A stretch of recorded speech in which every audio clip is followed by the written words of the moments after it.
The top 10 things to know about Social Security. In this eye-opening video, you will learn some important things about our current Social Security system, including finding out if the Social Security system is actually broke or not. This video will cover just exactly how your Social Security benefits are calculated and why you have to pay what you do. Finally, we will cover the advantages and the disadvantages of waiting to select Social Security income over the tax burden of Social Security. So here goes the top 10 things to know about Social Security. Number 1, how much do you pay into Social Security? Now, if you work for someone else, you will pay 6.2% of FICA taxes for Social Security out of each and every paycheck. Your employer matches that amount. If you are self-employed, you must pay the full 12.4%. Now, in 2013, these FICA deductions cease when you hit annual earnings of $113,700. And there are some other exceptions. For example, church pastors may opt out of paying FICA taxes, and railroad employees usually have their own separate private retirement income. And to put it in perspective about the railroad workers, in 2010, the average monthly retirement annuity paid to railroad workers was $2,760. And once again, that was per month. While those who received Social Security that year, they averaged benefits of around $1,170. So if you hear someone warbling that old "I've been working on the railroad" song, they probably got something to sing about. Number 2, how is your Social Security calculated?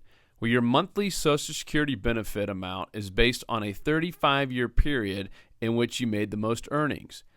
Each year without earnings is factored as a 0. Now, this doesn't mean that it has to be 35 consecutive years. If you have 0 years and would like to replace them, you can choose to work longer before receiving your benefits, even only if part-time. Alternatively, you can receive benefits and go on working part-time as well.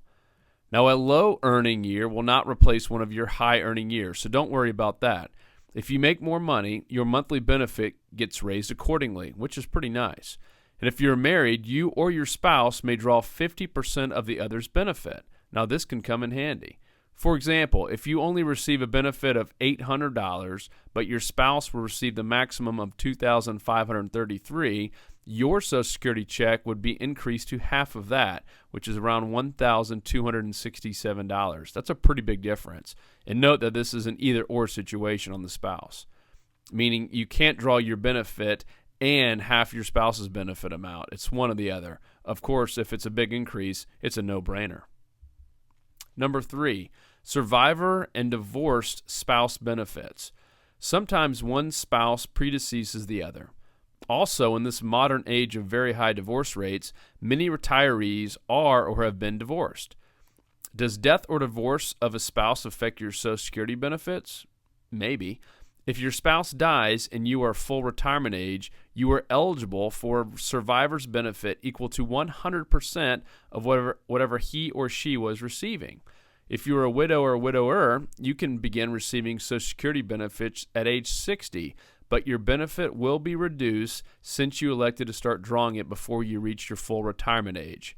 If you are divorced and either lived with or received support from a spouse for 10 years or more, you are also eligible for divorced spouse benefits. If your ex-spouse is living, you will receive 50% of their benefit each month. And if your ex dies, you can receive full survivor benefits of 100% of whatever he or she was drawing. The exception to this is if you remarry before you reach age 60. In that case, you do not receive benefits from your ex, unless the marriage ends in divorce. If you remarry after age 60, you are now eligible. A lot of rules.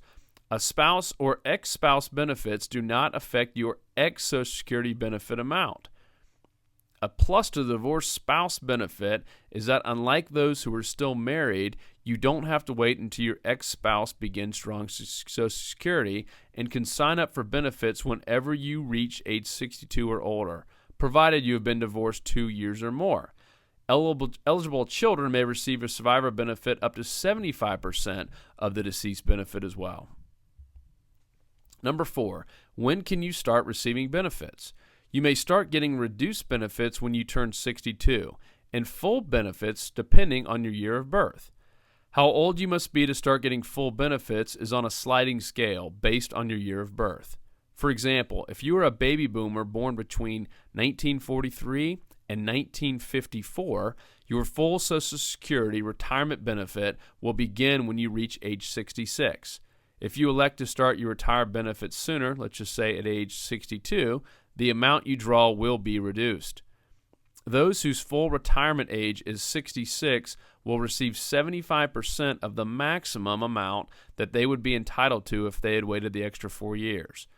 People born from 1960 on will have increasingly later ages to receive the full benefits and will receive less if they sign up at age 62.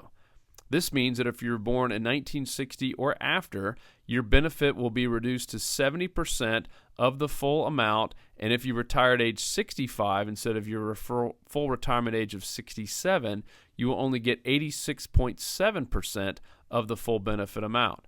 The latest you can file to claim your full benefits is age 70.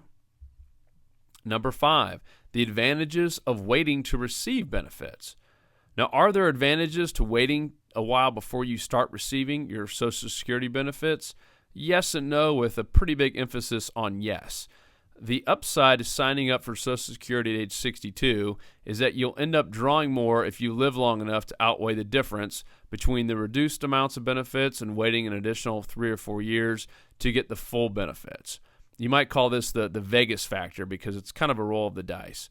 Now, currently, what we're being told, I know it's a little bit higher, the average American lifespan is 77.9 years, and it's increasing more and more as time goes by. And once again, we believe those numbers are much, much higher.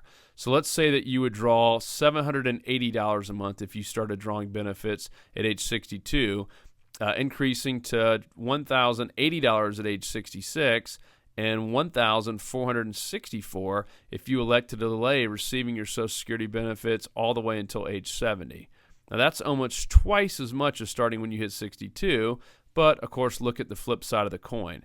Supposing that you live the average 77 years, the first option of $780 a month would come out to a total of $140,000. The second option, drawing at age 66, would mean a total of $142,000. And the third option, waiting till age 70, actually comes out less money overall at just $123,000, assuming you died at age 77. But of course, if you gamble and hope you live to a ripe old age, you get a whole lot more benefits, and that waiting would have done a whole lot more. It all boils down to a matter of your choice and your finances. And there are some other very creative ways to maximize your Social Security system, such as file and suspend, which we'll cover on another video. Number 6, are Social Security benefits taxable? Sadly, yes, they are. But this wasn't the case until 1984, at which time Social Security benefits lost their tax-exempt status. Add to this fact that the income thresholds that determine how much money you can earn before your Social Security benefit is taxed haven't been increased one iota since then. It's kind of a discouraging picture. It doesn't take a lot of money before Uncle Sam has had a hand out for his share. For instance, a married couple with combined earned income of only $32,000 may have to pay income tax up to 50% of their Social Security benefits. And if you earn a fairly high amount, you may find yourself paying tax on as much as 85% of your benefit amount. Ouch! Another thing to think about is this, which while it doesn't apply to taxes, it does affect your benefit amount. You will forfeit $1 in benefits for each $2 you make that is above the annual earning limit, which is $15,120 for 2013. The good news is that once you hit full retirement age, you can make as much as you want and it won't affect your benefit amount. Plus, your benefit amount will be refigured at that time going forward to recompensate you for the benefits you lost due to excess earnings. If you start getting benefits when you turn 62, for example, but keep on working to your 66, losing a whole year of benefits because of earning more than the allowed amount, your benefits are refigured and increase, which make it as though you began receiving Social Security benefits 3 years earlier rather than 4. Number 7, what are your options for receiving payments? In a nutshell, you don't really have any. Since 2011, Social Security beneficiaries have been required to have an electronic payment option. You may elect to have your check deposited directly in your savings or your checkings at a bank or loaded onto some kind of prepaid debit card. And really, this is not only safer for you, but less costly for the government. And as an added bonus, you won't have to worry about your check getting misplaced or misrouted by the Postal Service or lost in the mail. Number 8, how can you check your Social Security statement? Now, if you're curious about your Social Security statement and would like to know what your approximate benefit amount would be based on your earnings to date and your age, you can access this information online. In the past, you could have it mailed to you, but to cut costs, the government has stopped sending snail mail statements of earnings. A good rule of thumb is to probably check your statement at least once a year. Now, mistakes do occur, and there have been many cases of one person's earnings being credited to another person that has a similar Social Security or name. And in the event of a mistake, it would be better to find out as soon as possible and nip that thing in the bud. Number 9, does the benefit amount stay the same? No. The Social Security Administration gives a COLA, or a cost of living adjustment, in order for your benefit amount to keep up with inflation. But if there's no inflation, there is no cost of living adjustment for that year. The adjustment is very variable, allowing retirees to stay in step with inflation and rising cost of everyday necessities. And the amount of the COLA depends on the rate of inflation. In 2009, for example, Social Security beneficiaries got a very generous 5.9% cost of living increase on their checks. But then the recession came along and inflation stagnated during the next 2 years. So in 2010 and 2011, no cost of living increases. 2012 bought a cost of living of 3.6, while 2013 has had a 1.7% increase report. The amount of each following year's COLA is announced every October. Finally, number 10, just how secure is your Social Security retirement check? Now, that really depends on who you choose to believe, as there are various opinions on this rather weighty subject. There are quite a few studies that say Social Security benefits are fine for at least another 3 decades for both retirement and disability. And then, of course, there's the Senate Special Committee on Aging, which reckons that funds will begin to come up short in 2037. Now, there's also a doomsday camp out there that believes Social Security is very unstable and bound to fail based on their gloomy predictions on a number of factors. One biggie is that when Social Security was first started in 1935, the average lifespan of an American of any race and either gender was around 61.7 years. Now, as we mentioned earlier, even though it's probably off, it's reported at 77.9 years, and that was a 2009 number, but it's continuing to spiral upward. This is good news for us and potentially bad news for Social Security. Many people believe it boils down to 2 choices. We're either going to have to raise the amount of the FICA taxes, or we raise the age of retirement even more than planned, or we have to cut back on what people get. At some point, that will probably be inevitable. But for now, people who are getting Social Security should not have to worry about their amounts or not receiving checks, etc.